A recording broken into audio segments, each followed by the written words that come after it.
Right now, something is making you feel something. Maybe it is the low hum of anxiety before an important conversation. Maybe it is a flicker of jealousy you did not ask for. Maybe it is the sudden, inexplicable warmth that rises in your chest when a stranger smiles at you on the street.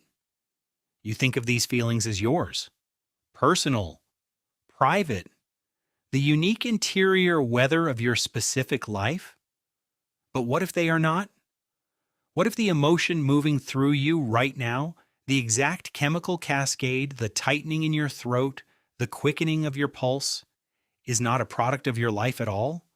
What if it is a message from someone who lived 300,000 years ago, routed through your nervous system like a signal that never found its destination? That is not a metaphor. That is biology. Here is what researchers have pieced together. Your brain is not a modern machine. It is an ancient one, patched and updated, but never rebuilt from scratch. Neuroscientist Lisa Feldman Barrett spent decades studying how emotions are actually constructed inside the human brain, and what she found overturned a lot of comfortable assumptions. In her research, she demonstrated that emotions are not hardwired responses firing automatically from ancient brain regions. They are predictions. Your brain is constantly running models of the world based on every prior experience stored in its memory. And a huge portion of that memory is not personal. It is evolutionary. It is inherited. It is older than language, older than fire, older than the first human footprint pressed into African soil. Think about what that means. When you feel fear, your brain is not just reacting to whatever is in front of you.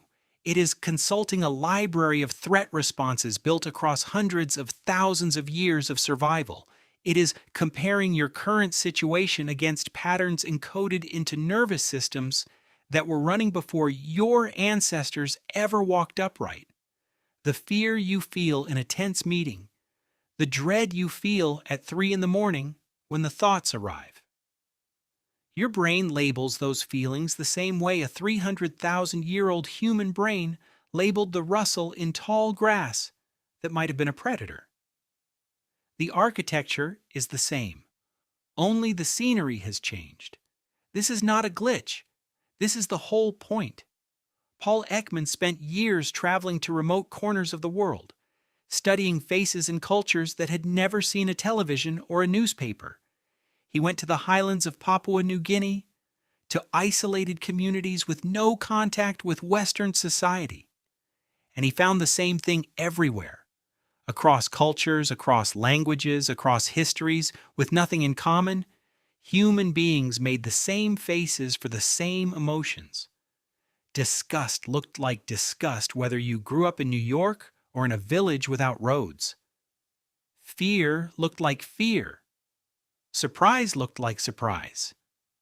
That universality does not happen by accident. The fact that your face pulls itself into the same shape as a face on the other side of the planet, a face belonging to someone who has never seen your world and whose world you will never see, means the emotion is not cultural. It is not learned. It runs deeper than any of that. It is written into the basic operating code of being human.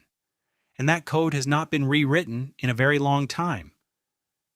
But here is where it gets stranger. It is not just the big emotions, not just fear and disgust and surprise. The subtler ones carry the same ancient weight. That restlessness you feel when you are stuck inside too long, that is your nervous system remembering that stillness was dangerous. Stillness meant waiting. Waiting meant something was wrong. Your ancestors, who sat quietly for too long without scanning their environment, did not pass on as many genes as the ones who could not sit still. Their discomfort kept them alive. And now it is yours, showing up as an inability to focus during a Zoom call. The loneliness that feels almost physical, like an ache in the chest, that is not weakness.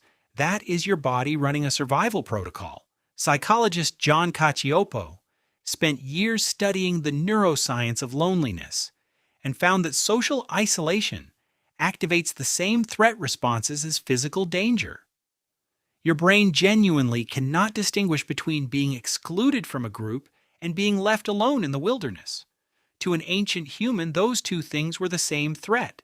Exclusion meant the end of protection, the end of food, the end of everything. So your brain coded loneliness as pain, not metaphorical pain, actual pain, routed through overlapping neural pathways.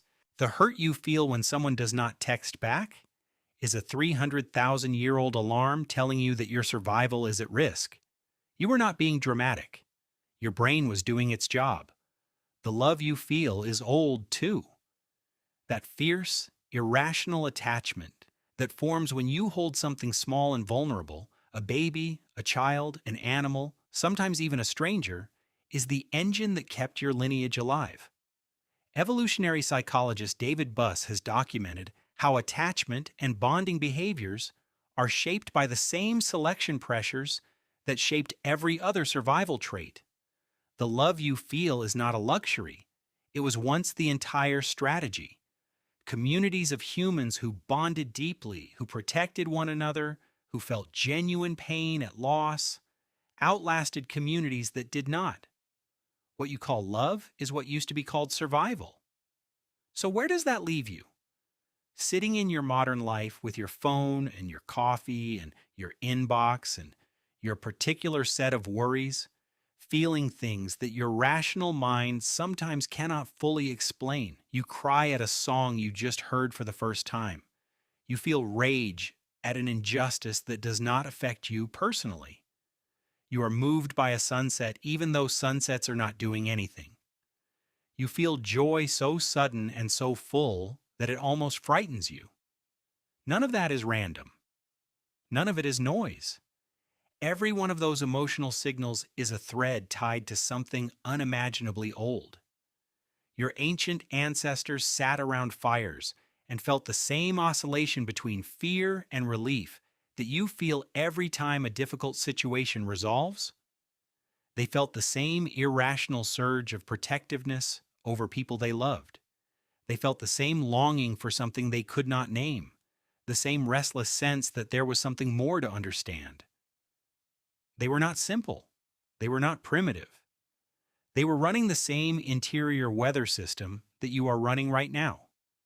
The difference is only context. They looked out at a dark plain and felt the particular dread of open exposure. You look at your unread emails and feel the same dread wearing a different face. Their nervous systems lit up with the same neurochemical storm yours does. Their hearts raced. Their palms went cold. They scanned for threats, weighed risks, calculated odds of survival, not with formulas, but with the ancient mathematics of emotion. You are not broken when your feelings do not match your circumstances. You are ancient. The anxiety that seems too large for the situation, the grief that seems to last longer than it should, the joy that wells up without warning. These are not malfunctions. They are signals from a system that was built for a world far more dangerous than yours, a system that was never told the world had changed, a system that is still running its original programming. Barrett puts it plainly, your brain is a prediction machine, and it is predicting the future using a model of the world that was largely built before history as you know it began. It does not update easily, it does not forget quickly, it remembers everything that ever threatened something like you, and it reports those threats in the only language it has. Feeling.